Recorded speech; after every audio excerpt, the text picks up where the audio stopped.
ASMRGaming News. Greetings, everyone, and welcome to ASMRGaming News. Please hit that like button, sit back, relax, and let's begin.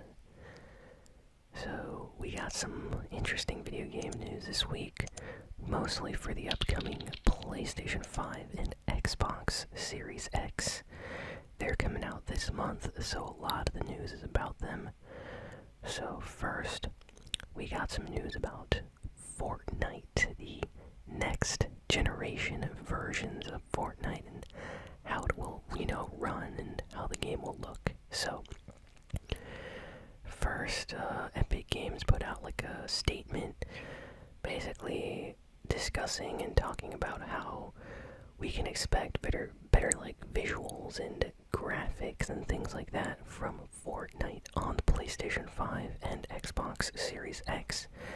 So far it has already been confirmed that PS5 versions and Xbox Series X versions of Fortnite will be able to run at 4K with 60 FPS and of course at 1080p 60 FPS.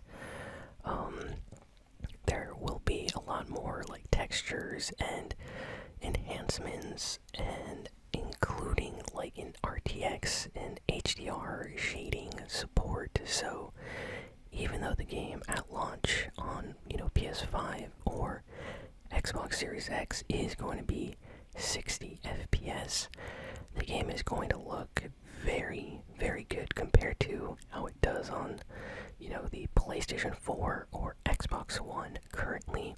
So you can expect steadier 60 FPS frame rate and better visuals. Now, a lot of people were, complaining a little bit because Epic Games previously said that they would look into 120 FPS and higher frame rate modes for the PS5 and Xbox Series X. Now, that will not be available at launch according to everything we know so far, but it is very likely that maybe in the next few months, after more people have PlayStation 5 systems and Xbox Series X consoles, that Epic Games will release a patch or update for those versions of the game and give us some kind of special FPS mode, so you can choose between having prettier graphics or a higher frame rate. So PS5 is more than capable of running Fortnite at 120 FPS. So we're just gonna have to wait and see when Epic Games actually does that. So a little bit disappointing. It won't be like that at launch, but don't worry, it is coming soon. According to Epic Games, they plan on supporting these versions of the game into the future. So there's going to be some great stuff for the Fortnite competitive and casual community, basically, because more frame rate is always better. Among Us, probably one of the biggest games right now that's blowing up all over the internet. Twitch, YouTube, all sorts of people are playing Among Us. So we got some news this week that Among Us is going to be getting an account system. Yes, an account system. So your username is going to be tied to an account, which basically showcases stats about, information from the games you've played, like how many kills you've gotten, how many times you've played imposter, how many times you've lost, things like this, how many times you've actually played Among Us, like how many hours total. So it's nice to have an account system, and they said it's going to be, pretty basic, nothing too special. But they are also adding a report system, so if someone is trolling or griefing your games, hacking, you're able to report them, and they will get banned because they will basically ban their account. So this will be coming in December, so next month we can expect that to drop. Really nice that Among Us is getting all of the support recently. I can't wait to see where this game goes. There's also talk about it getting a bigger map. Yes, the developers talked about they're currently like working on a map that's way bigger than any of the current Among Us maps, and they plan on releasing that hopefully sometime soon. So they are working on new maps, including a really big new one, so I'm excited. Next we got some news about the new Battlefield game and a new Need for Speed game. So let's just say, don't expect anything anytime soon. It's rumored that a new Battlefield game, the next generation Battlefield for PlayStation 5 and Xbox Series X, will be releasing sometime in 2022. So yeah, it's gonna be at least like a year from now, if not more. So don't expect it in 2021. They also said that there will be a new Need for Speed game, possibly 2 Need for Speed games, but they plan on making a lot more of them for next-gen systems, just not currently, so we can expect more Need for Speed sometime in 2022 as well. So that stuff is being worked on right now. So the new Xbox Series X is launching in just a few days. A lot of Twitch streamers and YouTubers and influencers already got their Xboxes because Microsoft sent them early, Xbox Series X. But yeah, it officially launches on the 10th, so that's very, very soon. So if you're an Xbox fan, if you're excited for the new Xbox, just know you'll be able to get one very, very soon. Now, I know it's sold out in a lot of places, but it is still possible to somehow order them online, and Microsoft is looking to ship as many possible by the end of the holiday season. So it's going to be a big launch for Xbox. People are excited. New Xbox looks great. I've been watching reviews and videos, and the fact that you can play any Xbox game on the new Xbox is just amazing. I absolutely love that. I see people like pulling out their original Xbox and Xbox 360 games, putting them into the Xbox Series X and playing them. That is so, so cool. I'm really jealous. I really want one. I might have to get one sometime after the PS5. So now, here comes the enormous amount of PlayStation 5 news this week, because Sony has been putting out all of the info. So let's get into this. So PlayStation 5 comes with an HDMI 2.1 cable, which basically allows it to output at 120 FPS, as long as you have an HDMI port on your TV.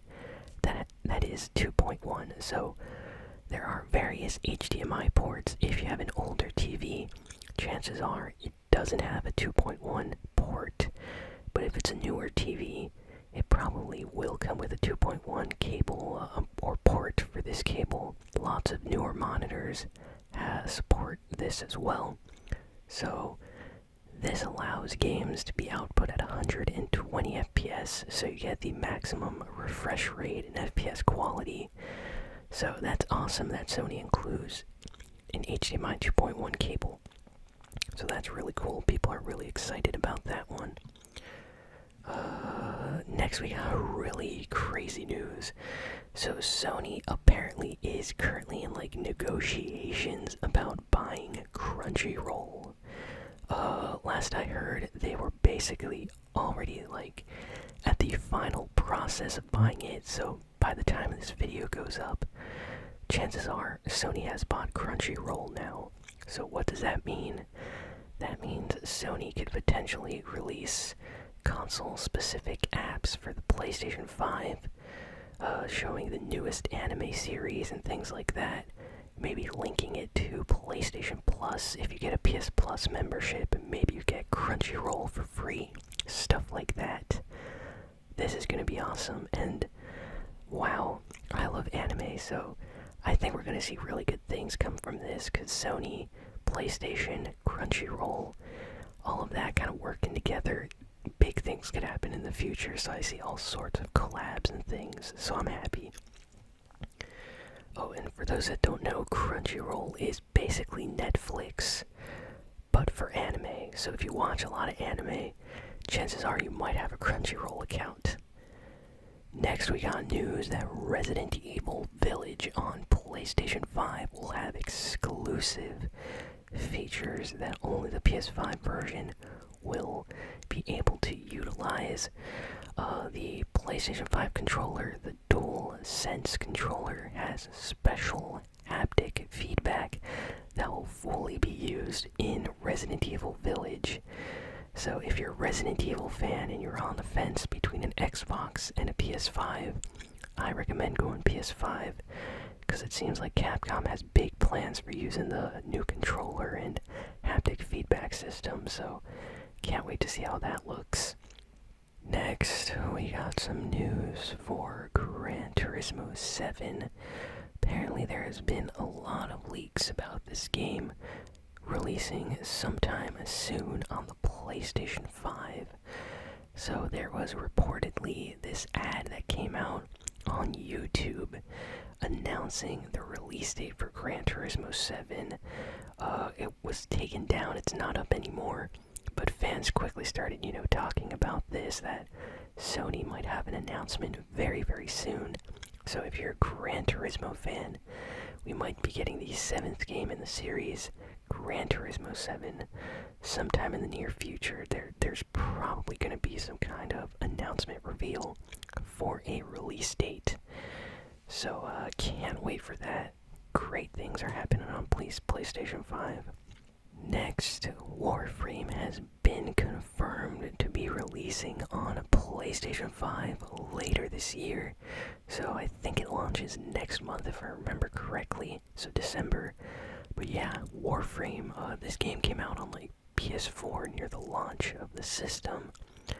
And now we're getting Warframe yet again on PS5. It's gonna have way better graphics, visuals, frame rate, things like that. So if you're a Warframe fan, or if you've never played the game before, definitely check it out on PlayStation 5 if you're getting one. It's gonna be free. And from what I've seen online, this game is amazing. I really needed to play it on PS4, but now I think I might try it on PS5 when I have the chance. Next, we got some disappointing PlayStation 5 news this week. Sony basically confirmed that the launch of the PlayStation 5 will only be online. You will not find any PS5 systems in any stores, so if you're planning on going to Best Buy or Walmart or anywhere else to get your PlayStation 5 on launch day, Sony will not be shipping them to the stores. You will only be able to get them online and shipped to your house due to the, coronavirus issues around the world. In the future, though, they will be selling them in stores, just not at launch. So a lot of people not necessarily happy about that, because, some people were hoping they could sneak into the store on launch day and manage to get one, but that won't be happening now.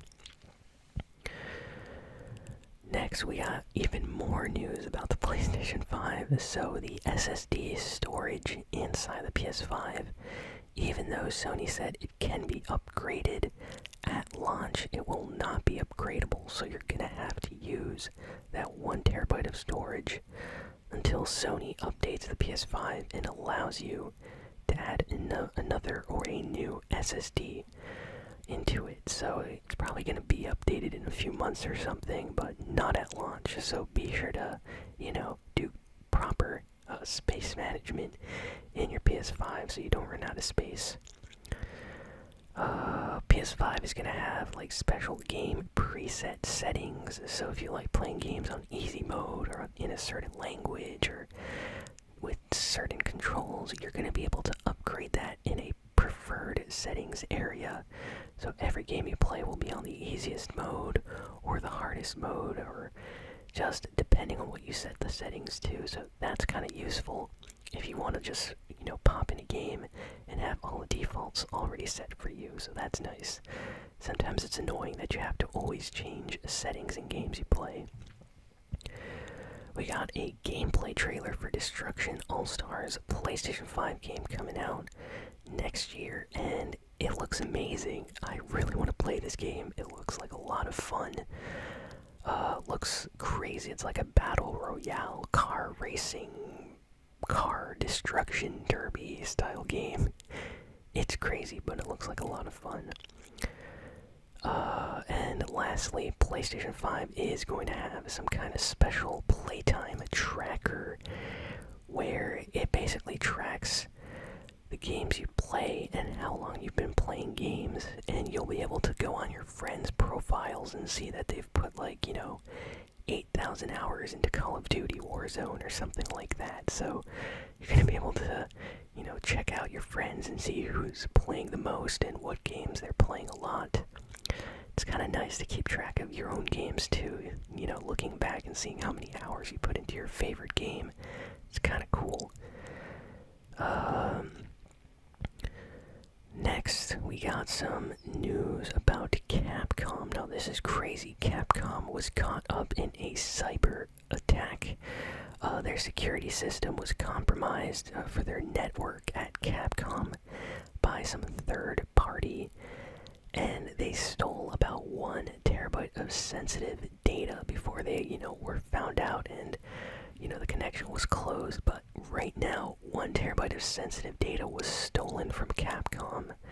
That is crazy, and apparently there's all sorts of files about current games and upcoming games and systems on this that was stolen. So yikes, for a company like Capcom, this is serious. So hopefully they get that resolved. It's not every day that a video game company gets hacked like that.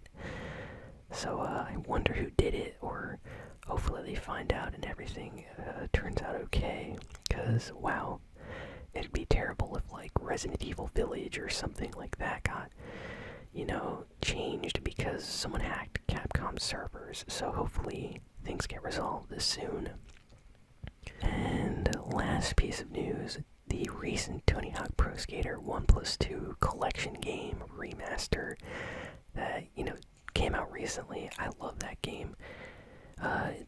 Getting an update that adds Crash Bandicoot themed clothing and items, like cosmetic items, like skateboards themed around Crash Bandicoot. So if you're a Crash Bandicoot or Tony Hawk fan, you're gonna want to check this out. They also added a bunch of other small improvements, like a solo tour mode and things like that for the game.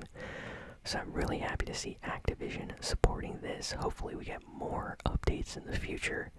I love this game. And yeah, it just dropped today, so be sure to download the new update if you have Tony Hawk Pro Skater. And yeah, that is everything that came out this week in terms of video game news. So thank you all for listening. Be sure to like, comment, share, and subscribe. And I'll see you all next time. So